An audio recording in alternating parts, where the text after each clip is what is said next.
The #1 most dangerous ingredient in the entire world is not what you think. This ingredient is worse than high fructose corn syrup, it's worse than sugar, it's worse than starches, and it's worse than seed oils. Based on mice and rat studies, it is considered a Class A carcinogen, which means it's a probable carcinogen in humans.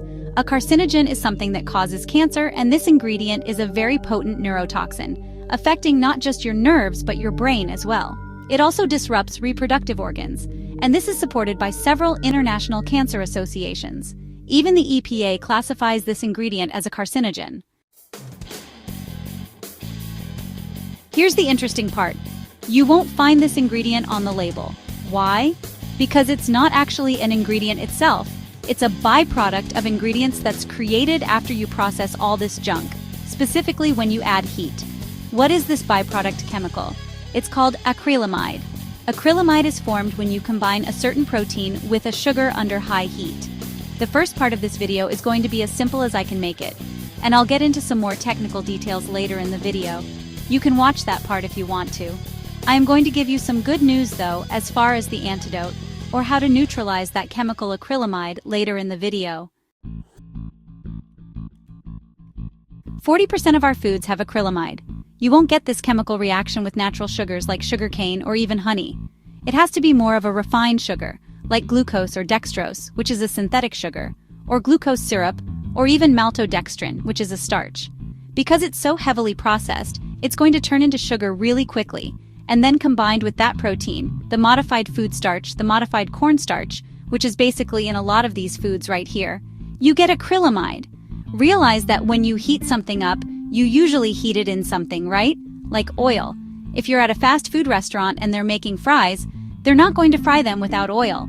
On top of all the bad effects from seed oils, sugar, and starches creating inflammation in the body and damage to your organs, we have this darn acrylamide thing on top of everything, which is like the most deadly of all of these, putting ourselves at risk for cancer. What's really interesting about this is that if you add a saturated fat instead of the seed oils that they fry the French fries with, you actually don't get this production of this byproduct acrylamide. Back before the 1990s, when McDonald's fried their fries in tallow, which is beef fat, you didn't get acrylamide from that, even though you had the protein and the starch, because you had saturated fat. Saturated fats protect against the formation of acrylamide. Let's say, for example, all of these junk foods were made with tallow instead of seed oils. What would that do? Well, that's going to reduce the cancer risk right off the bat. Or if you went to a restaurant and all they used was tallow or even coconut oil to fry things with, you would get a reduction in the toxicity. Would it be completely harmless? I wouldn't go that far, but it's a lot less toxic. What foods have acrylamide? You have corn chips, potato chips, French fries, baked goods, crackers, cookies, breakfast cereals, the crust in bread, and even roasted coffee. Before you freak out, because I know you probably drink coffee like I do, there is a very simple way to reduce the acrylamide in coffee, so just hang in there. I'm going to get to that. Now that you know about acrylamide and how it's created, let's get into how to get it out of your diet, or even if you happen to accidentally consume some of it, how to counter acrylamide. I already mentioned one thing, which is adding tallow, coconut oil, or butter, because saturated fats are more stable. I also pointed out that if you use a natural sugar, like sugarcane or honey, then you're not going to create this acrylamide reaction. If you have the choice of baking something or cooking something, always use more natural sugars. Not that I'm recommending doing it, but I'm just saying if we want to reduce this cancer-causing acrylamide thing, we want to use natural sugars. Refuse to consume any refined sugar. I'm talking about high fructose corn syrup, dextrose, all these other sugars that are just so processed. At home, when you're cooking, if you slow cook, you reduce this chemical reaction. So sometimes I'll slow cook pork, right? And it really only gets to 226 degrees Fahrenheit. It never gets to 285 degrees Fahrenheit or more. So we keep the temperature low and we're safe. The next tip is just to focus on more whole foods and not the refined stuff, because this is the stuff that's killing us. The next tip is to pair the food that you eat.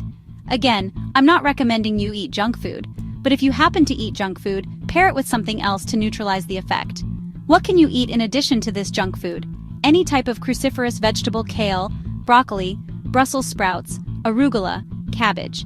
They have certain protective compounds against acrylamide. Garlic will also protect you. Sprouts will have certain properties to protect you, like broccoli sprouts, for example.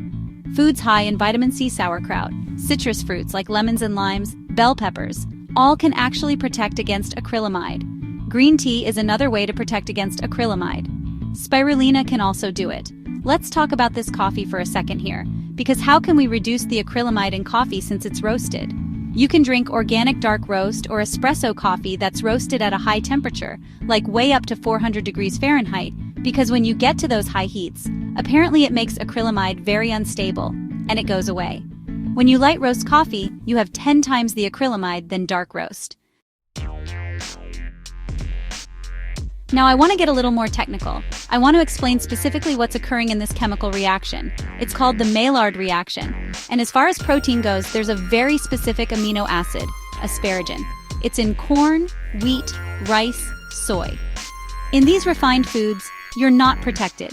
When we take this asparagine amino acid and we combine it with a very specific refined sugar, like high fructose corn syrup or fructose, these are all refined sugars. Crank up the heat above 285 degrees Fahrenheit or 120 degrees Celsius, and then you get this chemical reaction called the Maillard reaction. And the byproduct is called acrylamide. Acrylamide then creates another byproduct. It's called glycinamide. Glycinamide is even more deadly than acrylamide. That's the stuff that really causes cancer. It gets complex because it's not just about reading the labels. You have to understand there are things that are very deadly that are created just from the processing.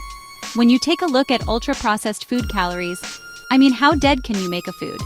You're getting all these additional things that you don't want that create a lot of bad effects. Yet when you look at a teenager's diet, 67% of their calories are ultra-processed food calories. An adult has over 50% of their calories being these ultra-processed food calories, and then a toddler has 46 or 47% of their calories being ultra-processed food. The second most common cause of death in the world is cancer. I know people who are dying of cancer all over the place, especially as they get older. And if you want to know what causes cancer, this is one of the things.